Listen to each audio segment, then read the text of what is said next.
Hello students, dear students, we have completed our syllabus of chemistry in which 4 units are given there. Dear students, we have done the all the theories and notes of the chapters. Now their in-text questions are remaining there, which you have to do with the you can say the with the theory.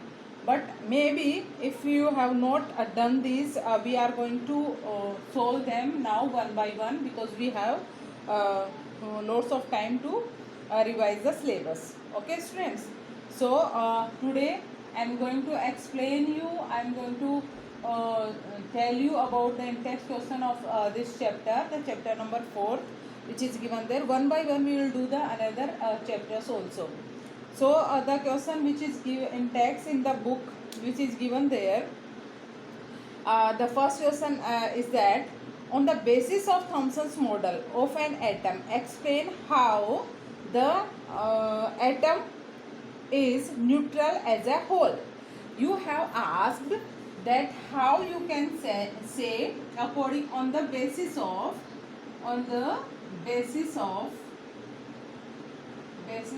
Thomson's model. Okay, Thomson's model, atom is neutral.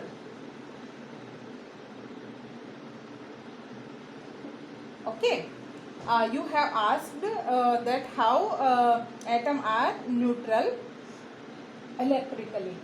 So students, how you can say electrons are neutral here? According to the Thomson model, you have said that what he has said in his model.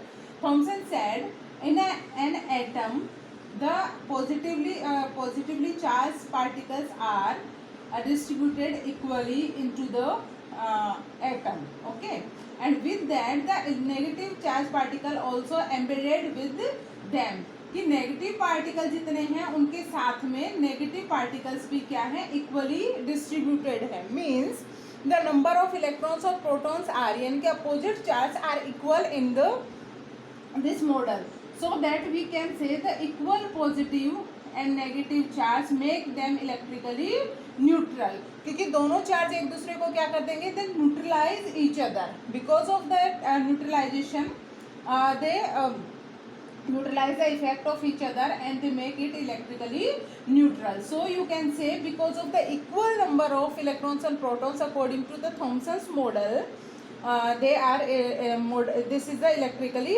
neutral atom. Okay, this is said by the Thomson. तो Thomson के according भी हम इसको explain कर सकते हैं. तो इसका आंसर क्या हो जाएगा, हम ये कह सकते हैं an atom contains a positively charged sphere in which the negatively charged electrons are inserted. ये एक पॉजिटिवली चार्ज स्फेयर है जिसके अंदर नेगेटिवली चार्ज पार्टिकल इंसर्ट किए जा सकते हैं, यानी कि इसमें डाले जा सकते हैं. मीन्स इलेक्ट्रिकली हम इसको क्या बोल देंगे, the atom which have the number of protons, the same number of electron can be inserted in the atom. जितने नंबर ऑफ प्रोटॉन्स इसके अंदर हैं उतने ही नंबर ऑफ इलेक्ट्रॉन इसमें ऐड किए जा सकते हैं.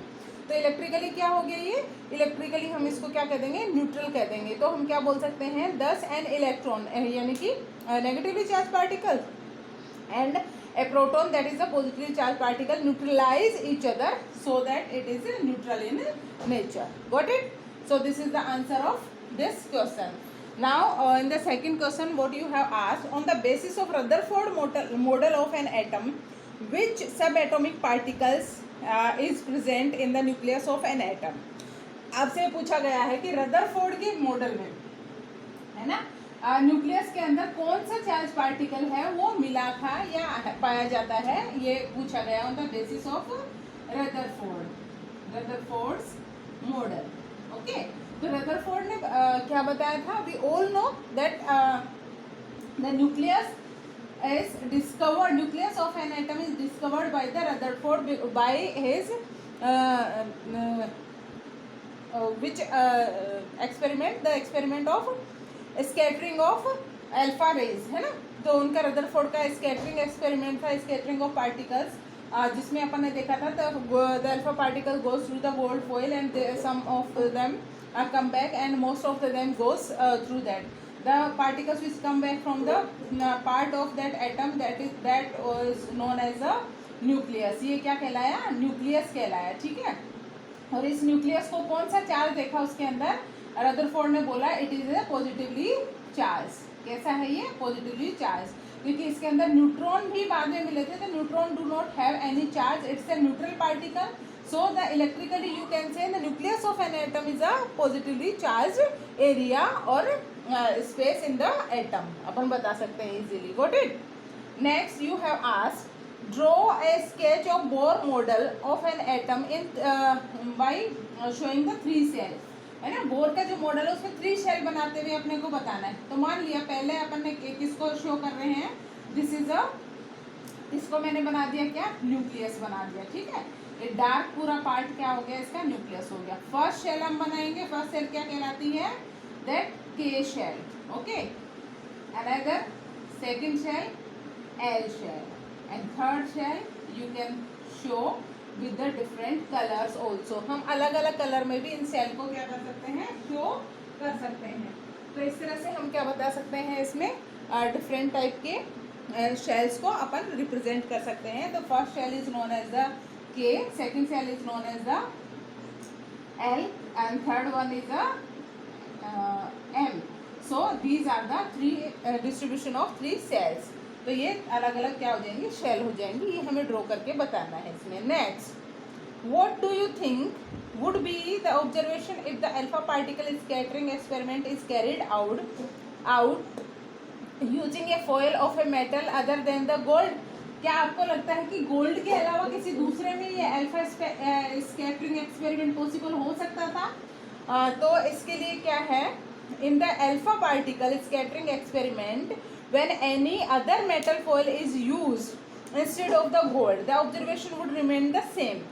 This is because the structure of an atom when considered individually remains the same, but the other metal should be malleable enough to be hammered to extremely thin sheets. ये कह रहा है कि अगर हम गोल्ड फॉइल की जगह दूसरा कोई रदरफोर्ड के मॉडल में अगर हमने गोल्ड फॉइल की जगह कोई दूसरा मेटल लेते हैं तो क्या उसमें पॉसिबल था? Obviously it is possible in all the atom because all the atom have the same structure. They have nucleus and electrons are distributed in the different shell. and why we have taken that gold is highly malleable actually. We can say convert into the thin sheet. और बहुत सारे metals भी हैं तो हम किसी और को भी इसमें ले सकते थे. तो ये गोल्ड को अपन ने लिया. रिजल्ट अपना वही आना है. इसमें रिजल्ट में कोई फर्क नहीं पड़ेगा. Next, name the 3 sub atomic particle of an atom. तो 3 सब एटॉमिक पार्टिकल कौन कौन से हैं? Protons discovered by the Goldstein, positive charge. Electron discovered by J Thomson. Okay, J Thomson. और negatively charge and neutron discovered by James Chadwick. ठीक है. And which have do not any charge. तो these are the 3 sub atomic particle which an atom है. किसी भी atom के अंदर ये तीनों सब एटॉमिक पार्टिकल्स होते हैं. Next question you have asked, helium atom has an atomic mass of 4 unified mass and 2 proton is in its nucleus. How many neutrons does it have? ये कह रहा है हीलियम जो है, हीलियम का जो मास है वो कितना है? 4 यूनिट है. ओके. अब ये कह रहा है if helium have the 2 protons. How many protons? 2 protons are there. Protons इसके पास कितने हैं? 2 हैं. तो ये कह रहा है कि इसमें न्यूट्रॉन का नंबर कितना है? Obviously the number of protons and neutrons combinedly make the mass. और वो कितना है? प्रोटॉन का नंबर 2 है. इट मीन्स न्यूट्रॉन का नहीं पता है. मास इसने बता दिया 4 है. तो आप कैसे निकालोगे? Neutron is equal to 4 minus 2. Obviously 2 are the neutrons present in the nucleus of an helium atom. Okay. तो हम बता सकते हैं इजीली कि कितने होंगे इसमें? न्यूट्रॉन का नंबर 2 ही होगा. Understood. Next you have asked the question is that given write the distribution of electron in carbon and sodium atom. Carbon और सोडियम एटम में इलेक्ट्रॉन का डिस्ट्रीब्यूशन पूछा है हमें. carbon, firstly you have to know the atomic number of these atom. The atomic number of carbon is 6 here, okay, and the atomic number of sodium is 11 here. Means carbon have 6 number of proton and 6 number of electron. You have to distribute the number of electron, because we all know that the protons are found in the nucleus of an atom. हमेशा electron तो कहाँ रहेंगे, nucleus में ही रहेंगे, तो उनको नहीं करना होता, किसको करना होता है, इलेक्ट्रॉन्स को करना होता है. Sodium, obviously 11 proton are there, 11 electron, to distribute the 11 electron in different shell, okay. And we know according to the Horbury scheme, how you can distribute the electrons, according to this formula 2n square, okay. n means number of shell, n means number of shell. First shell में कितने electron distribute करोगे, okay. तो हम यहाँ पे ले लेते हैं, you have given the carbon, okay. Carbon हमें दिया है, तो कार्बन के फर्स्ट शेल में हम कितने इलेक्ट्रॉन डिस्ट्रीब्यूट करेंगे, see. The carbon electron distribute कर देते हैं अपन, okay. This is a nucleus of carbon, okay. Now this is the first shell of carbon, got it. According to this formula 2n square, put the number of shell 1 here, 1 square means you can fill the 2 electron in first shell. So we have filled the 1 and 2 electron in the first shell, and first shell is named as K shell, okay. K shell में कितने electron fill करे अपन ने, 2, okay. Next, now start the 4 are remains there, okay. 6 में से अपन ने कितने fill कर दिए, 2 फिल कर दिए, कितने बचते हैं हमारे पास, 4 और बचते हैं. तो 4 को अपन क्या करेंगे, सेकंड शेल में पुट हेयर 2, 2 2 जा 4, 4 2 जा 8, ओके. सेकंड शेल में कितने इलेक्ट्रॉन फिल कर सकते हैं, 8 इलेक्ट्रॉन फिल कर सकते हैं. Means we have 4 remains there only, just so you have to fill this 4 in the second shell, okay. तो 1 2 3 and 4 you have filled the 4 electron in the second shell, and name of second shell is L shell, okay. तो L shell में अपन ने कितने भरे, तो distribution क्या हो गया, K shell contain 2 and shell contain 4 electron. This is the distribution of 6 electrons of carbon atom, got it. Now like this you have to distribute the electrons of sodium also. Sodium have the 11 electron, so you have to fill these 11 electrons in different shell. First shell contain maximum 2 electrons, so we have filled 2 electron here.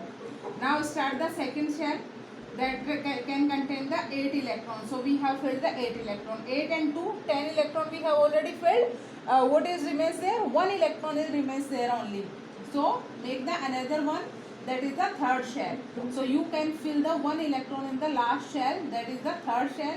The name of first shell, that is a K, the second cell is a L, and third cell is a M, okay. So how many electron you have filled in K shell, 2. L shell contain 8 electron here, and M shell have only 1 electron. This is the valence shell, and this is the valence electron in the M shell. So this is the distribution of electron in different shell of sodium atom, got it. So these are the distribution of electron you can fill in the different shell, okay. Next, which have asked to you, if K and L shell of an atom are full, then what would be the total number of electrons in an atom. अगर किसी atom की K और L shell दोनों filled हैं, तो obviously K shell contain maximum 2 electron, okay. कितने contain कर सकता है, 2. L shell can hold the 8 maximum 8 electron. Means total they both are the full shell, है ना, फुल है ये दोनों के अंदर इलेक्ट्रॉन क्या पूरे भरे हुए हैं, K और L के. तो टोटल नंबर ऑफ इलेक्ट्रॉन कितने हो गए, 10 नंबर ऑफ इलेक्ट्रॉन्स हो गए. कितने हो गए, 10 नंबर. अब 10 नंबर वाला एटम कौन होगा, ऑब्वियसली 10 नंबर वाला कौन है, नियोन है, जो कि क्या है, एक इनर्ट गैस, या इसको क्या बोलेंगे अपन, noble gas, which have the completely filled shell K L and L, okay. दोनों शेल इसमें क्या रहेंगी, फिल्ड रहेंगी. तो हम इसमें टोटल नंबर ऑफ इलेक्ट्रॉन कितने होंगे, obviously 10 number of electrons are there. और जिसमें 10 नंबर ऑफ इलेक्ट्रॉन है, तो प्रोटॉन का नंबर भी कितना होगा, 10 ही होगा. अगर एटम पूछा जाए नियोन, यू कैन टेल. तो अगर इलेक्ट्रॉन का नंबर पूछा है तो नंबर 10 बता देंगे, और अगर नाम पूछा है तो if you have learn the number name of atoms, you can give the name easily, got it. Let's see the next question. Okay students, you have asked how will you find the valency of chlorine, sulfur and magnesium. आपको valency find करनी है, valency of chlorine, sulphur and magnesium. Okay, sulfur and magnesium. First to know the valency you have to know the atomic number of given elements. उनका atomic number हमें पता होना चाहिए, तभी हम उनकी क्या बता सकते हैं, वैलेंसी बता सकते हैं. Let's see. The chlorine have the atomic number that is the 17, sulfur का होता है 16, magnesium को होता है 12. Now distribute the electron one by one. In a chlorine you can distribute the electron 2 in a K shell, 8 in a L shell, and now 10 are there, remaining 7 in a M shell. Means in the last shell how many electrons you have? Only 7 electrons are there. So these are known as a valence electron. क्या बोलेंगे इनको? Valence electron. Now we are talking about the valency. How you can get the valency of an atom? Valency हम कैसे निकालते हैं? Each and every atom wants to be stable in the nature. For the stability, it want to get the electronic configuration like the inert gases, nearest inert gas. तो chlorine के बाद जो nearest inert gas है वो कौन है? Argon है. Means ये आर्गन के जैसा इलेक्ट्रॉनिक कॉन्फिगरेशन लेने के लिए it need one more electron. So it will take the one more electron. तो by taking the electron it convert into Cl minus. तो ये क्या करेगा? वन इलेक्ट्रॉन ये लेता है. तो कितना इसको फिल करने के लिए कितना? एटलीस्ट थर्ड ऑर्बिट में according to this formula it should be 18 होने चाहिए. But according to octet rule if you any atom have the 8 electron in the last shell, then it can be considered as an stable atom. So that by taking the one electron, chlorine would be the stable atom है ना. ये क्या हो जाएगा कि stable atom हो जाएगा. तो इसने क्या लिया? वन इलेक्ट्रॉन लिया. Now the number of electron is 18 in the chlorine. So that the valency, how many electron it have taken. Valency क्या होती है? The number of electron taken और लूज बाई एन एटम. किसी भी atom में electron लेना या देना जो होता है वो उसकी क्या कहलाती है? नंबर ऑफ इलेक्ट्रॉन्स की वैलेंसी. तो इसने एक इलेक्ट्रॉन लिया तो वैलेंसी क्या हो जाएगी इसकी? वैलेंसी 1. कितनी हो जाएगी? 1. और कितनी है? -1, क्योंकि इसने एक इलेक्ट्रॉन लिया है तो इसकी -1 वैलेंसी हो जाएगी किसकी? क्लोरीन की. Got it. Now sulphur. Sulphur का डिस्ट्रीब्यूशन देखते हैं अपन.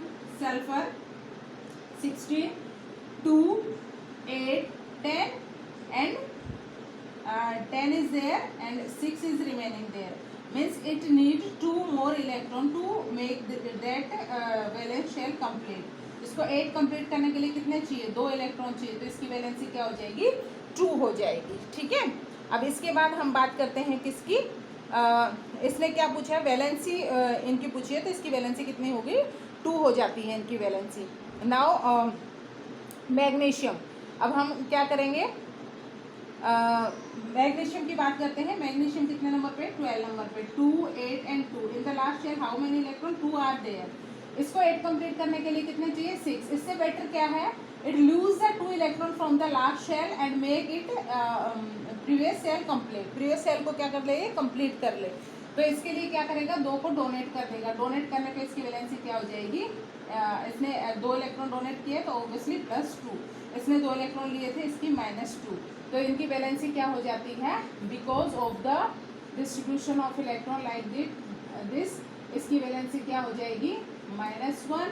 इसकी वैलेंसी 2, 8, 6 -2 और इसकी वैलेंसी 2, 8, 2 इसकी +2. ये निकालेगा, ये इसमें लेगा, ये इसमें लेगा. तो ये क्या कहलाई? इनकी वैलेंसी कहलाई.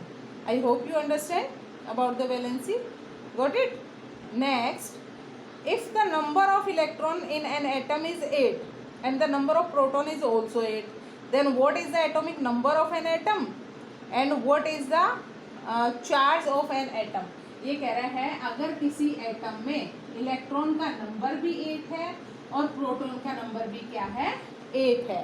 if the number of electron is an atom is 8 and number of proton भी कितना है? 8 है. यानी कि पॉजिटिव चार्ज भी कितना है? 8 है. नेगेटिव चार्ज भी कितना है? 8 है. तो ये कह रहा है ऐसा होने पे what is the atomic number of N. Atomic number क्या होता है? the number of electron or proton of an atom is known as its atomic number. means atomic number is the 8. atomic number क्या हो जाएगा यहाँ पे 8. और इसके ऊपर चार्ज पूछा है. if an atom have equal number of positive and negative charge means charge become neutral, they neutralize each other, so there is no charge, it's become neutral. क्या हो जाएगा ये न्यूट्रल हो जाएगा, तो इसके ऊपर कोई चार्ज नहीं होगा. द एटम बिकम न्यूट्रल है. और ऑब्वियसली यहाँ पे 8 अगर नंबर ऑफ इलेक्ट्रिकली अगर अपन बात करते हैं किसी भी एटम की, तो वो होते क्या है electrically neutral because of the equal number of protons and electrons, they neutralise each other. So this is about the this question which you have asked here. Okay, next one which is given there. With the help of given table find out the mass number of oxygen, sulfur and oxygen and sulphur atom. Oxygen और sulphur atom का आपको एक नीचे table दी हुई है, और इस table में क्या पूछा गया है, इसमें आपको पूछा गया है मास नंबर निकालना है किसका, ऑक्सीजन का और सल्फर का. ठीक है, तो अगर हमें क्या पता है प्रोटॉन और इलेक्ट्रॉन न्यूट्रॉन का नंबर पता है, तो इनको ऐड कर देंगे, इसका मास नंबर, इसमें भी क्या कर लेंगे इन दोनों को ऐड कर देंगे, इनका मास नंबर निकाल देंगे. तो ये पूरी टेबल हमने बुक में दी हुई है, तो बुक में से हम इनके नंबर कैरी करके आराम से इसको निकाल सकते हैं. तो you have given proton number 8, neutron number 8, atomic number you have given, तो add the number of neutron और प्रोटॉन, इनको ऐड कर देंगे. ऐसे ही हम सल्फर में कर देंगे, तो हमारे पास दोनों का मास आ जाएगा 16, तो इसका आ जाएगा, और 32 हमारे पास सल्फर का आ जाएगा, जो हमें पहले से ही पता है. ठीक है, so this is about the next question and the remaining which is given there. For the symbol HDT, tabulate 3 subatomic particles found in each of them. इनमें सब एटोमिक पार्टिकल्स जो हैं उनके बारे में अपने को पता करना है. ये HD और ये किसको डिनोट कर रहा है, हमने देखा था जब हमने आइसोटोप पढ़े थे, इसमें हाइड्रोजन के आइसोटोप पढ़े थे अपन ने 1 नंबर पे, ये 2 नंबर पे, जिसमें क्या था न्यूट्रॉन के नंबर में डिफरेंस होने की वजह से जिसको डी से डिनोट करते हैं, and third one is tritium जिसको टी से डिनोट करते हैं. तो इसमें क्या चेंज हो रहा है, only mass number, because of the change of number of neutron. Number of neutron 0 है, नंबर ऑफ न्यूट्रॉन यहाँ पे कितने होंगे, ऑब्वियसली नंबर ऑफ न्यूट्रॉन 1 है एंड नंबर ऑफ न्यूट्रॉन 2 है. Because of the number of neutron they change their masses, so they have given the different name. Protonium जिसको H से denote करते हैं अपन, ड्यूटेरियम जिसको D से करते हैं, जो D2O हैवी वाटर का फॉर्मूला जो होता है वो इससे बनता है, जिसमें ये वाला हाइड्रोजन काम आता है, इसको बोलते हैं अपन deuterium, and this is known as the tritium T. Okay, so you can write there. तो इसमें सिर्फ क्या चेंज हो रहा है, मास नंबर, और मास नंबर किसकी वजह से, इसमें मास नंबर कितना होगा, इसका मास नंबर होगा 3, मास नंबर कितना है यहाँ पे 2, और ये मास नंबर कितना है यहाँ पे 1. तो क्या चेंज है इसमें, mass number, and because of the change of neutrons की वजह से मास नंबर ऑब्वियसली चेंज होगा.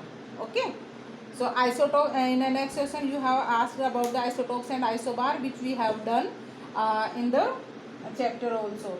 Okay, so we have completed our entire question of this chapter. Students, you have to do these question in your notebook, and please you all see the video carefully.